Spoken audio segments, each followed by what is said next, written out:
Drácula, de Abraham Stoker, narrado por Josman Pinram. Capítulo 15. El diario del Dr. Seward. Continuación. Por un momento me dominó una fuerte cólera. Fue como si en vida hubiese abofeteado a Lucy. Golpeé fuertemente la mesa y me puse en pie al mismo tiempo que le decía: «Dr. Van Helsing, ¿está usted loco?» Él levantó la cabeza y me miró. La ternura que reflejaba su rostro me calmó de inmediato. «Me gustaría que así fuera», dijo él. «La locura sería más fácil de soportar comparada con verdades como esta». «Oh, mi amigo, ¿por qué piensa que yo di un rodeo tan grande? ¿Por qué tomé tanto tiempo para decirle una cosa tan simple? ¿Es acaso porque lo odio y lo he odiado a usted toda mi vida? ¿Es porque deseaba causarle daño? ¿Era porque yo quería, ahora, después de tanto tiempo, vengarme por aquella vez que usted salvó mi vida y de una muerte terrible? ¡Ah, no! «Perdóneme», le dije yo. Mi maestro continuó: «Mi amigo, fue porque yo deseaba ser cuidadoso en darle la noticia, porque yo sé que usted amó a esa niña tan dulce. Pero aún ahora no espero que usted me crea. Es tan difícil aceptar de golpe cualquier verdad muy abstracta, ya que nosotros podemos dudar que sea posible si siempre hemos creído en su imposibilidad, y es todavía más difícil y duro aceptar una verdad concreta tan triste y de una persona como la señorita Lucy. Hoy por la noche iré a probarlo. ¿Se atreve a venir conmigo?» Esto me hizo tambalear. Un hombre no gusta que le prueben tales verdades. Byron decía de los celos: «y prueban la verdad pura de lo que más aborrecía». Él vio mi indecisión y habló. «La lógica es simple, aunque esta vez no es lógica de loco, saltando de un montecillo a otro en un pantano con niebla. Si no es verdad, la prueba será un alivio. En el peor de los casos, no hará ningún daño. Si es verdad, ahí está la amenaza. Sin embargo, cada amenaza debe ayudar a mi causa, pues en ella hay necesidad de creer. Venga, le digo lo que me propongo. Primero, salimos ahora mismo y vamos a ver al niño al hospital. El doctor Vincent, del Hospital del Norte, donde el periódico dice que se encuentra el niño. Es un amigo mío, y creo que de usted también, ya que estudió con él en Ámsterdam. Permitirá que 2 científicos vean su caso, si no quiere que lo hagan 2 amigos. No le diremos nada, sino solo que deseamos aprender. Y entonces sacó una llave de su bolsillo y la sostuvo ante mí. Entonces pasamos la noche, usted y yo, en el cementerio donde yace Lucy. Esta es la llave que cierra su tumba. Me la dio el hombre que hizo el féretro para que se la diera a Sir Arthur. Mi corazón se encogió cuando sentí que una horrorosa aventura parecía estar ante nosotros. Sin embargo, no podía hacer nada, así es que hice de tripas corazón y dije que sería mejor darnos prisa, ya que la tarde estaba pasando. Encontramos despierto al niño. Había dormido y había comido algo, y en conjunto iba mejorando notablemente. El doctor Vincent retiró la venda de su garganta y nos mostró los puntos. No había ninguna duda con su parecido de aquellos que habían estado en la garganta de Lucy. Eran más pequeños y los bordes parecían más frescos. Eso era todo. Le preguntamos a Vincent a qué los atribuía, y él replicó que debían ser mordiscos de algún animal. Tal vez de una rata, pero se inclinaba a pensar que era uno de esos murciélagos que eran tan numerosos en las alturas del norte de Londres. «Entre tantos inofensivos», dijo él, «puede haber alguna especie salvaje del sur de algunos tipos más malignos. Algún marinero pudo haberlo llevado a su casa y puede habérsele escapado. O incluso algún polluelo puede haberse salido de los jardines zoológicos. O alguno de los de ahí puede haber sido creado por un vampiro. Estas cosas suceden. ¿Saben ustedes? Hace solo 10 días se escapó un lobo, y creo que lo siguieron en esta dirección. Durante una semana después de eso, Los niños no hicieron más que jugar a Caperucita Roja en el brezal y en cada callejuela del lugar hasta que el espanto de esta dama fanfarrona apareció. Desde entonces se han divertido mucho. Hasta este pobre pequeñuelo, cuando despertó hoy, le preguntó a una de las enfermeras si podía irse. Cuando ella le preguntó por qué quería irse, él dijo que quería ir a jugar con la dama fanfarrona. «Espero», dijo Van Helsing, «que cuando usted envíe a este niño a casa, tomará sus precauciones para que sus padres mantengan una estricta vigilancia sobre él. Dar libre curso a estas fantasías es lo más peligroso, y si el niño fuese a permanecer otra noche afuera, probablemente sería fatal para él.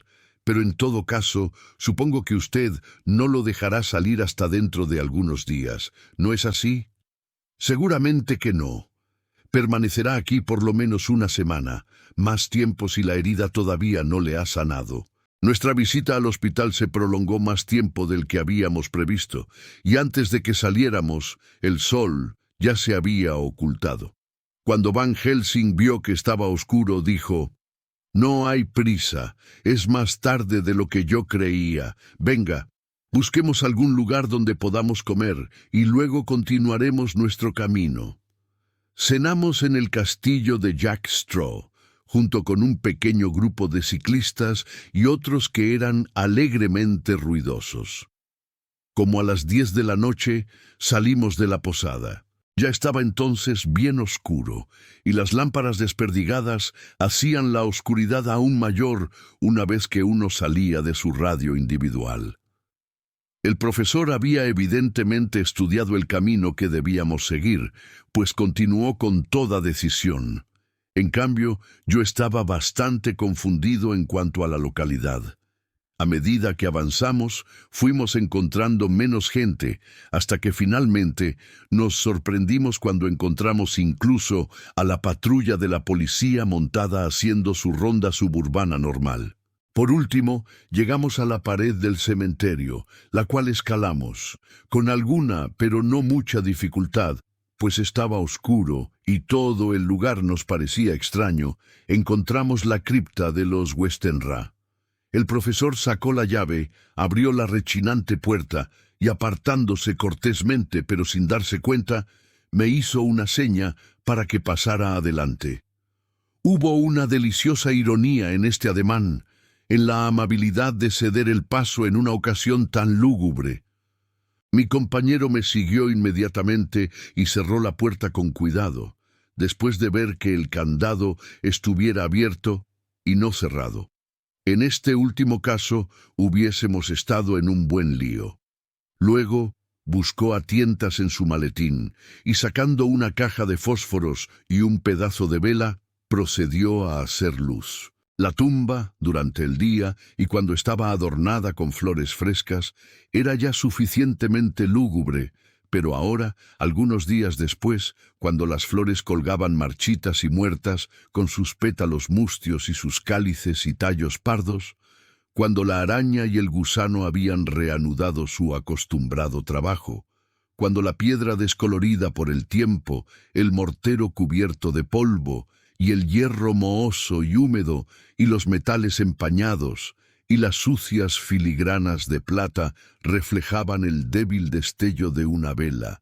El efecto era más horripilante y sórdido de lo que puede ser imaginado. Irresistiblemente pensé que la vida animal, no era la única cosa que pasaba y desaparecía. Van Helsing comenzó a trabajar sistemáticamente.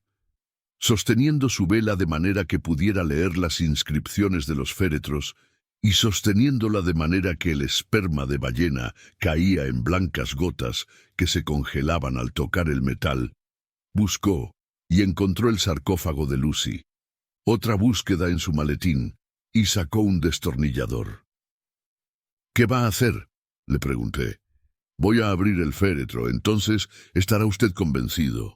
Sin perder tiempo comenzó a quitar los tornillos y finalmente levantó la tapa, dejando al descubierto la cubierta de plomo bajo ella.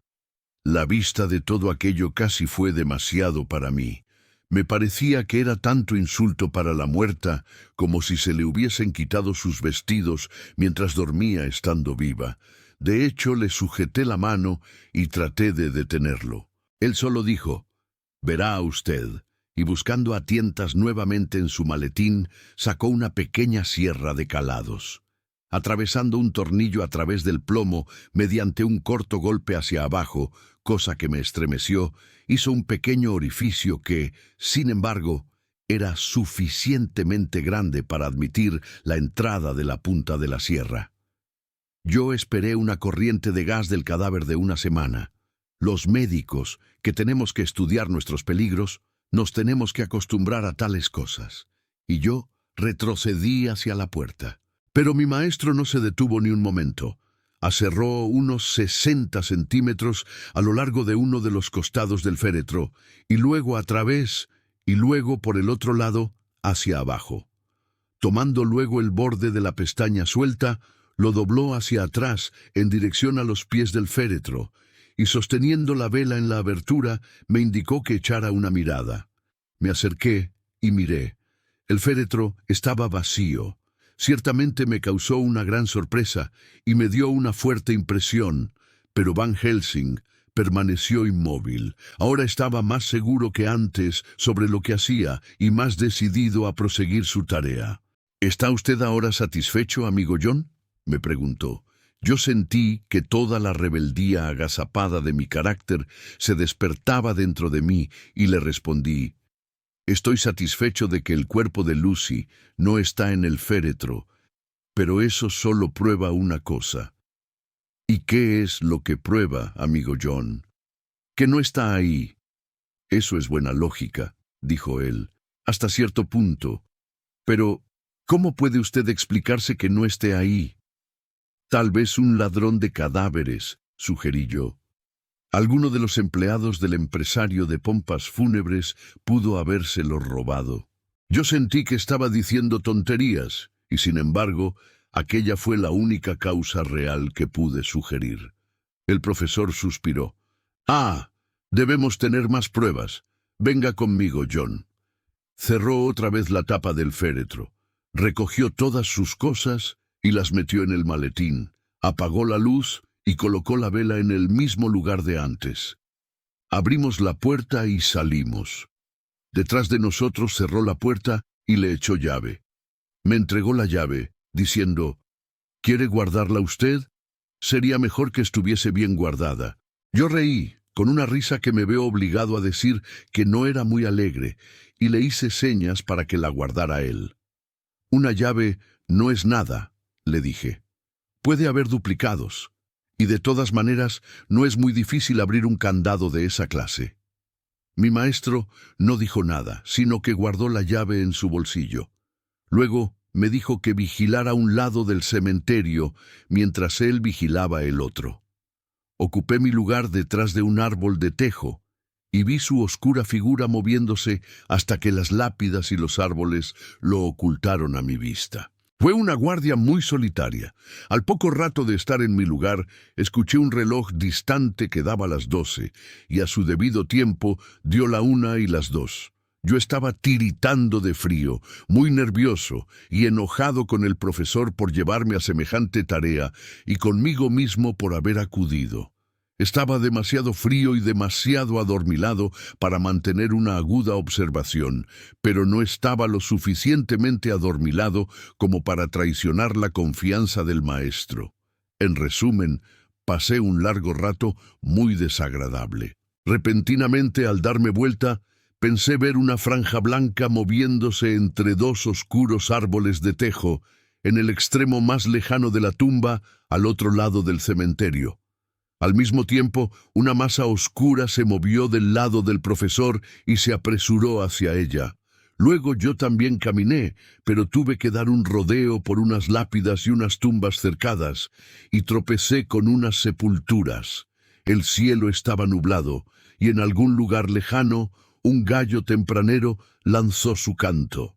Un poco más allí, detrás de una línea de árboles de enebros que marcaban el sendero hacia la iglesia, una tenue y blanca figura se apresuraba en dirección a la tumba.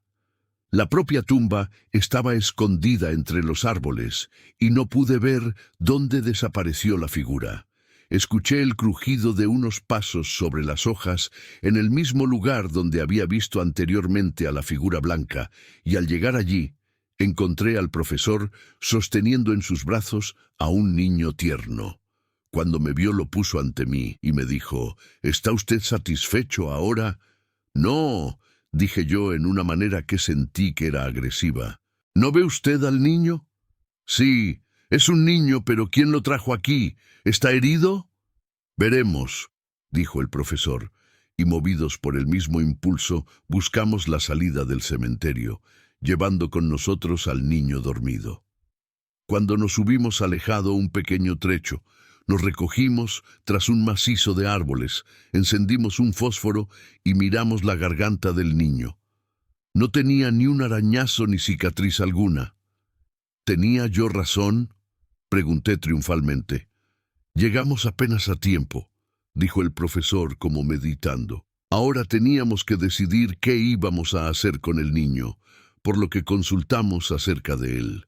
Si lo llevábamos a una estación de policía, tendríamos que dar declaración de nuestro movimiento durante la noche. Por lo menos, tendríamos que declarar de alguna manera cómo habíamos encontrado al niño.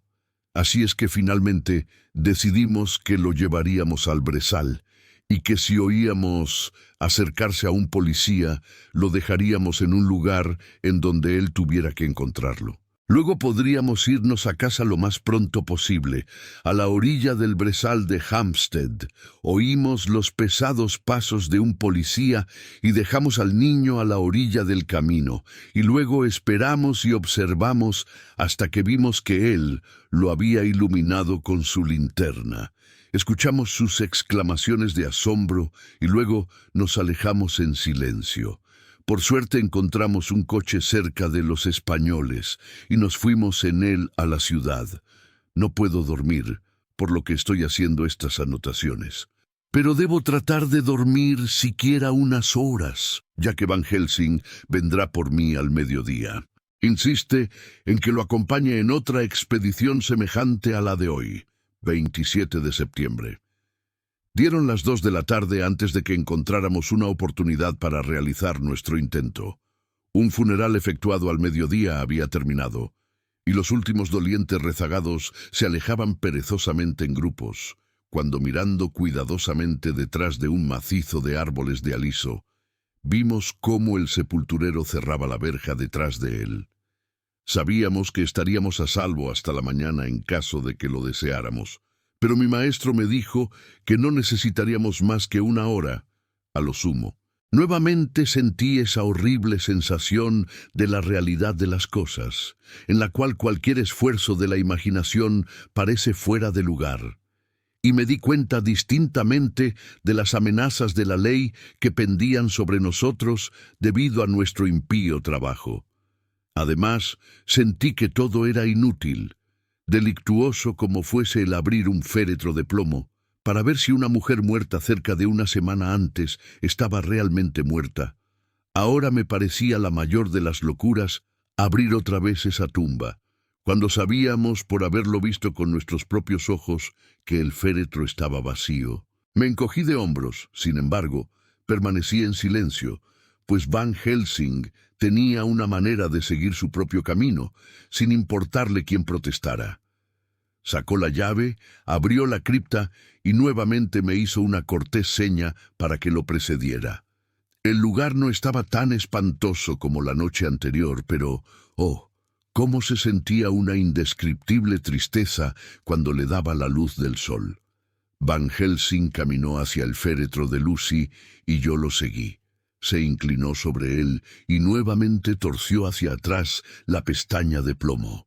Un escalofrío de sorpresa y espanto me recorrió el cuerpo. Allí yacía Lucy, aparentemente igual a como la habíamos visto la noche anterior a su entierro. Estaba, si era posible, más bella y radiante que nunca. No podía creer que estuviera muerta. Sus labios estaban rojos, más rojos que antes, y sus mejillas resplandecían ligeramente. «¿Qué clase de superchería es esta?», dije a Van Helsing. ¿Está usted convencido ahora?, dijo el profesor como respuesta, y mientras hablaba, alargó una mano de una manera que me hizo temblar. Levantó los labios muertos y mostró los dientes blancos. Vea, continuó, están incluso más agudos que antes, con este, y tocó uno de los caninos, y el diente debajo de ellos pequeñuelos pueden ser mordidos. ¿Lo cree ahora, amigo John? Una vez más, la hostilidad se despertó en mí. No podía aceptar una idea tan abrumadora como la que me sugería. Así es que, con una intención de discutir de la que yo mismo me avergonzaba en esos momentos, le dije, «La pudieron haber colocado aquí anoche». «Es verdad. Eso es posible. ¿Quién? No lo sé. Alguien lo ha hecho. Y sin embargo, hace una semana que está muerta. La mayor parte de la gente no tendría ese aspecto después de tanto tiempo». Para esto no tenía respuesta y guardé silencio. Van Helsing no pareció notar mi silencio. Por lo menos no mostró ni disgusto ni triunfo. Estaba mirando atentamente el rostro de la muerta. Levantó los párpados, la miró a los ojos y, una vez más, le separó los labios y examinó sus dientes. Luego se volvió hacia mí y me dijo, «Aquí hay algo diferente a todo lo conocido. Hay alguna vida dual que no es como las comunes. Fue mordida por el vampiro cuando estaba en un trance, caminando dormida». «Oh», se asombra usted. No sabe eso, amigo John, pero lo sabrá más tarde, y en trance sería lo mejor para regresar a tomar más sangre. Ella murió en trance, y también en trance es una no muerta. Por eso es distinta a todos los demás. Generalmente cuando los no muertos duermen en casa, y al hablar hizo un amplio ademán con los brazos para designar lo que para un vampiro era casa, su rostro muestra lo que son. Pero este es tan dulce que cuando ella es no muerta, regresa a la nada de los muertos comunes. Vea, no hay nada aparentemente maligno aquí, y es muy desagradable que yo tenga que matarla mientras duerme. Esto me heló la sangre, y comencé a darme cuenta de que estaba aceptando las teorías de Van Helsing.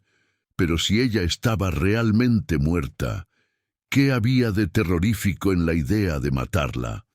Él levantó su mirada hacia mí, y evidentemente vio el cambio en mi cara, pues dijo casi alegre, «Ah, ¿cree usted ahora?». Respondí, «No me presione demasiado, estoy dispuesto a aceptar. ¿Cómo va a hacer usted este trabajo macabro? Le cortaré la cabeza y llenaré su boca con ajo, y atravesaré su corazón con una estaca». Me hizo temblar pensar en la mutilación del cuerpo de la mujer que yo había amado. Sin embargo, el sentimiento no fue tan fuerte como lo hubiera esperado. De hecho, comenzaba a sentir repulsión ante la presencia de aquel ser, de aquella no muerta, como lo había llamado Van Helsing, y a detestarlo. ¿Es posible que el amor sea todo subjetivo o todo objetivo? Esperé un tiempo bastante considerable para que Van Helsing comenzara, pero él se quedó quieto, como si estuviese absorto en profundas meditaciones. Finalmente, cerró de un golpe su maletín y dijo, «Lo he estado pensando y me he decidido por lo que considero lo mejor. Si yo actuara simplemente siguiendo mi inclinación, haría ahora, en este momento, lo que debe hacerse. Pero otras cosas seguirán, y cosas que son 1000 veces más difíciles y que todavía no conocemos. Esto es simple. Ella todavía no ha matado a nadie, aunque eso es cosa de tiempo, y el actuar ahora sería quitar el peligro de ella para siempre. Pero luego podemos necesitar a Arthur. ¿Y cómo le diremos esto? Si usted, que vio las heridas en la garganta de Lucy y vio las heridas tan similares en el niño, en el hospital, si usted, que vio anoche el féretro vacío y lo ha visto hoy lleno, con una mujer que no solo no ha cambiado, sino que se ha vuelto más rosada, y más bella en una semana después de muerta. Si usted sabe esto y sabe de la figura blanca que anoche trajo al niño al cementerio, y sin embargo no cree a sus propios sentidos, ¿cómo entonces puedo esperar que Arthur, quien desconoce todas estas cosas, crea? Dudó de mí cuando evité que besara a la moribunda. Yo sé que él me ha perdonado, pero creyendo que por ideas equivocadas yo he hecho algo que evitó que él se despidiera como debía. Y puede pensar que debido a otro error, esta mujer ha sido enterrada viva, y en la más grande de todas las equivocaciones, que la hemos matado. Entonces arguirá que nosotros, los equivocados, somos quienes la hemos matado debido a nuestras ideas, y entonces se quedará muy triste para siempre. Sin embargo, nunca podrá estar seguro de nada, y eso es lo peor de todo. Y algunas veces pensará que aquella a quien amaba fue enterrada viva, y eso pintará sus sueños con los horrores que ella debe haber sufrido, y otra vez pensará que pueda ser que nosotros tengamos razón, y que después de todo su amada era una no muerta. No. Ya se lo dije una vez, y desde entonces yo he aprendido mucho. Ahora, desde que sé que todo es verdad, 100.000 veces más sé que debe pasar a través de las aguas amargas para llegar a las dulces. El pobre muchacho debe tener una hora que le hará parecer negra la faz del mismo cielo. Luego podremos actuar decisivamente y a fondo y ponerlo en paz consigo mismo. Me he decidido. Vámonos. Usted regrese a su casa por la noche, a su asilo, y vea que todo esté bien. En cuanto a mí, pasaré esta noche aquí en el cementerio. Mañana por la noche vaya a recogerme al Hotel Berkeley a las 10. Avisaré a Arthur para que venga también, y también a ese fino joven de América que dio su sangre. Más tarde todas tendremos mucho que hacer. Yo iré con usted hasta Piccadilly y cenaré ahí, pues debo estar de regreso aquí antes de la salida del sol. Así pues, echamos llave a la tumba y nos fuimos y escalamos el muro del cementerio, lo cual no fue una tarea muy difícil, y condujimos de regreso a Piccadilly.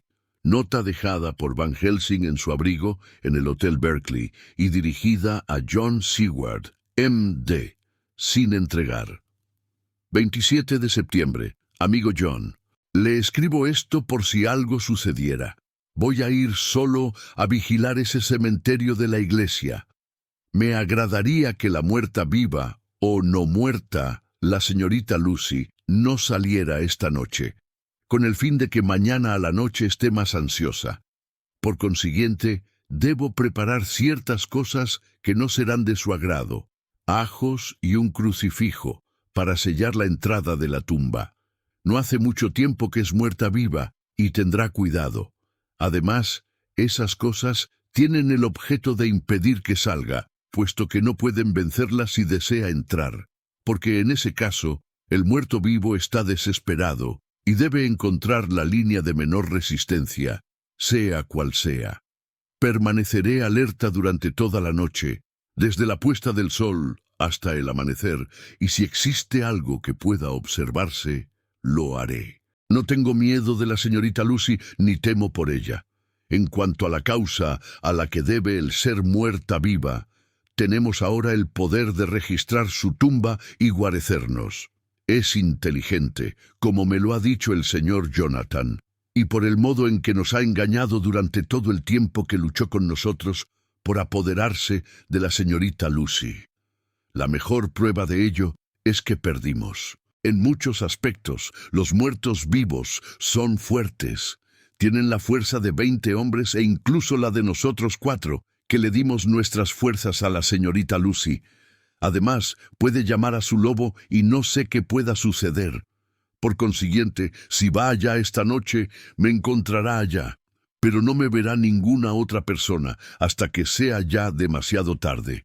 Empero, es posible que no le resulte muy atractivo ese lugar. No hay razón por la que debiera presentarse, ya que su coto de caza contiene piezas más importantes que el cementerio de la iglesia donde duerme la mujer muerta viva y vigila un anciano. Por consiguiente, escribo esto por si acaso. Recoja los papeles que se encuentran junto a esta nota, los diarios de Harker y todo el resto, léalos, y después busque a ese gran muerto vivo, córtele la cabeza y queme su corazón o atraviéselo con una estaca, para que el mundo pueda estar en paz sin su presencia. Si sucede lo que temo, adiós. Van Helsing, del diario del Dr. Seward, 28 de septiembre. Es maravilloso lo que una buena noche de sueño reparador puede hacer por uno.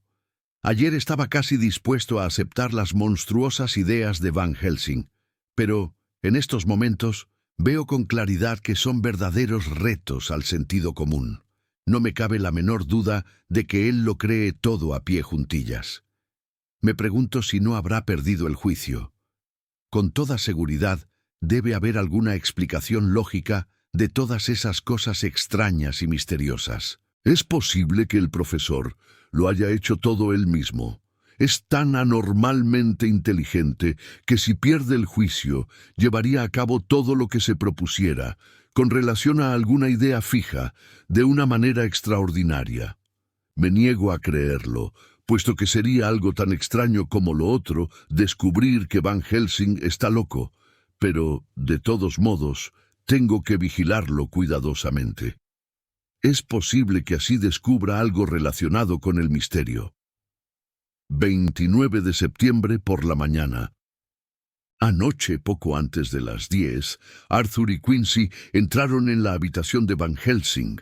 Este nos dijo todo lo que deseaba que hiciéramos, pero especialmente se dirigió a Arthur, como si todas nuestras voluntades estuvieran concentradas en la suya.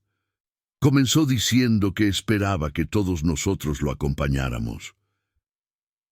«Puesto que es preciso hacer allí algo muy grave, ¿viene usted? ¿Le asombró mi carta?» Las preguntas fueron dirigidas a Lord Godalming. Sí, me sentí un poco molesto al principio. Ha habido tantos enredos en torno a mi casa en los últimos tiempos que no me agradaba la idea de uno más. Asimismo, tenía curiosidad por saber qué quería usted decir.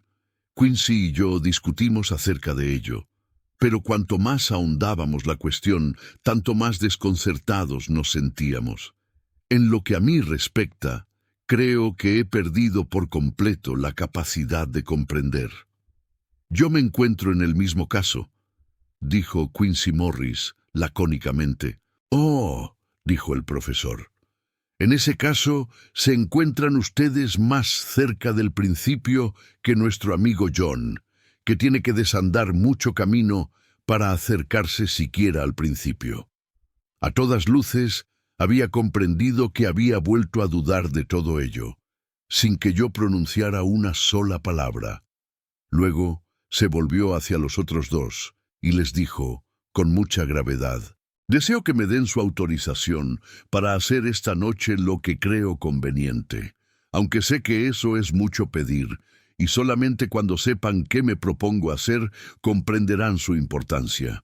Por consiguiente, me veo obligado a pedirles que me prometan el permiso sin saber nada, para que más tarde, aunque se enfaden conmigo y continúen enojados durante cierto tiempo, una posibilidad que no he pasado por alto, no puedan culparse ustedes de nada». «Me parece muy leal su proceder», interrumpió Quincy. «Respondo por el profesor. No tengo ni la menor idea de cuáles sean sus intenciones, pero les aseguro que es un caballero honrado, y eso basta para mí». «Muchas gracias, señor», dijo Van Helsing con orgullo. «Me he honrado considerándolo a usted un amigo de confianza, y su apoyo me es muy grato». Extendió una mano, que Quincy aceptó. Entonces Arthur tomó la palabra. «Doctor Van Helsing, no me agrada comprar un cerdo en un saco sin verlo antes, como dicen en Escocia, y si hay algo en lo que mi honor de caballero o mi fe como cristiano puedan verse comprometidos, no puedo hacer esa promesa. Si puede usted asegurarme que esos altos valores no están en peligro de violación, le daré mi consentimiento sin vacilar un momento, aunque le aseguro que no comprendo qué se propone. Acepto sus condiciones, dijo Van Helsing, y lo único que le pido es que si considera necesario condenar alguno de mis actos, reflexione cuidadosamente en ello, para asegurarse de que no se hayan violado sus principios morales. De acuerdo, dijo Arthur, me parece muy justo, y ahora que ya hemos terminado las negociaciones, ¿puedo preguntar qué tenemos que hacer? Deseo que vengan ustedes conmigo en secreto al cementerio de la iglesia de Kingsted. El rostro de Arthur se ensombreció, al tiempo que decía, con tono que denotaba claramente su desconcierto: ¿En dónde está enterrada la pobre Lucy? El profesor asintió con la cabeza y Arthur continuó: ¿Y una vez allí? Entraremos en la tumba. Arthur se puso en pie. Profesor, ¿está usted hablando en serio o se trata de alguna broma monstruosa? Excúseme, ya veo que lo dice en serio.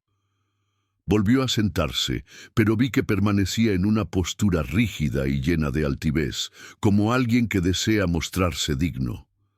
Reinó el silencio, hasta que volvió a preguntar: ¿Y una vez en la tumba? Abriremos el ataúd. Eso es demasiado, exclamó poniéndose en pie lleno de ira.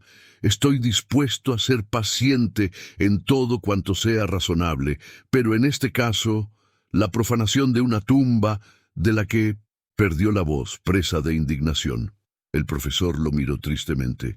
Si pudiera evitarle a usted un dolor semejante, amigo mío, dijo, Dios sabe que lo haría, pero esta noche nuestros pies hollarán las espinas, o de lo contrario, más tarde y para siempre, los pies que usted ama hollarán las llamas. Arthur levantó la vista con rostro extremadamente pálido y descompuesto y dijo: Tenga cuidado, señor, tenga cuidado. ¿No cree usted que será mejor que escuche lo que tengo que decirles?, dijo Van Helsing. Así sabrá usted por lo menos cuáles son los límites de lo que me propongo. ¿Quieren que prosiga? Me parece justo, intervino Morris. Al cabo de una pausa, Van Helsing siguió hablando, haciendo un gran esfuerzo por ser claro. La señorita Lucy está muerta, ¿no es así? Sí. Por consiguiente, no es posible hacerle daño, pero si no está muerta... Arthur se puso en pie de un salto. ¡Santo Dios!, gritó. ¿Qué quiere usted decir? ¿Ha habido algún error? ¿La hemos enterrado viva?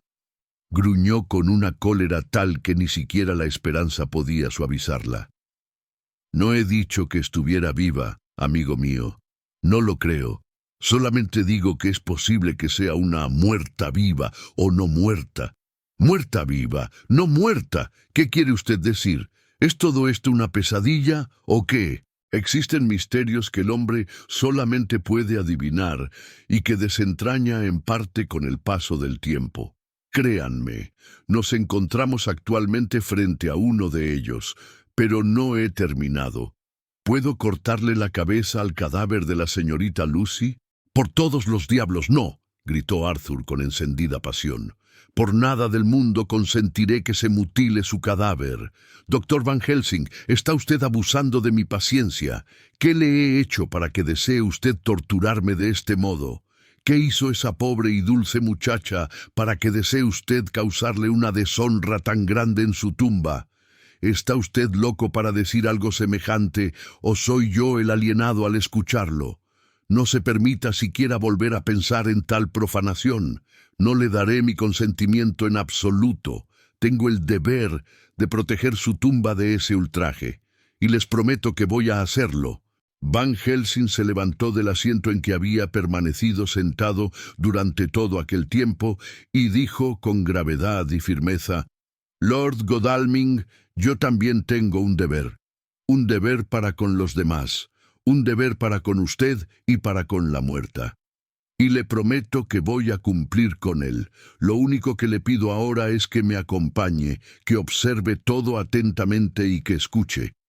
Y si cuando le haga la misma petición más adelante no está usted más ansioso que yo mismo porque se lleve a cabo, entonces cumpliré con mi deber, pase lo que pase. Después, según los deseos de usted, me pondré a su disposición para rendirle cuentas de mi conducta cuando y donde usted quiera. La voz del maestro se apagó un poco, pero continuó en tono lleno de conmiseración. Pero le ruego que no siga enfadado conmigo. En el transcurso de mi vida he tenido que llevar a cabo muchas cosas que me han resultado profundamente desagradables y que a veces me han destrozado el corazón. Sin embargo, nunca había tenido una tarea tan ingrata entre mis manos. Créame que si llegara un momento en que cambiara usted su opinión sobre mí, una sola mirada suya borraría toda la tristeza enorme de estos momentos, puesto que voy a hacer todo lo humanamente posible por evitarle a usted la tristeza y el pesar. Piense solamente, ¿por qué iba a tomarme tanto trabajo y tantas penas? He venido desde mi país a hacer lo que creo que es justo, primeramente para servir a mi amigo John y además para ayudar a una dama que yo también llegué a amar. Para ella, y siento tener que decirlo, aun cuando lo hago para un propósito constructivo, di lo mismo que usted, la sangre de mis venas. Se la di a pesar de que no era como usted, el hombre que amaba, sino su médico y su amigo. Le consagré mis días y mis noches, antes de su muerte y después de ella, y si mi muerte puede hacerle algún bien, incluso ahora, cuando es un muerto vivo, la pondré gustosamente a su disposición. Dijo esto con una dignidad muy grave y firme, y Arthur quedó muy impresionado por ello. Tomó la mano del anciano y dijo, con voz entrecortada, «Oh, es algo difícil de creer y no lo entiendo, pero, al menos, debo ir con usted y observar los acontecimientos». Fin del capítulo 15. No olvides suscribirte y activar la campanita. Nos vemos en el próximo capítulo.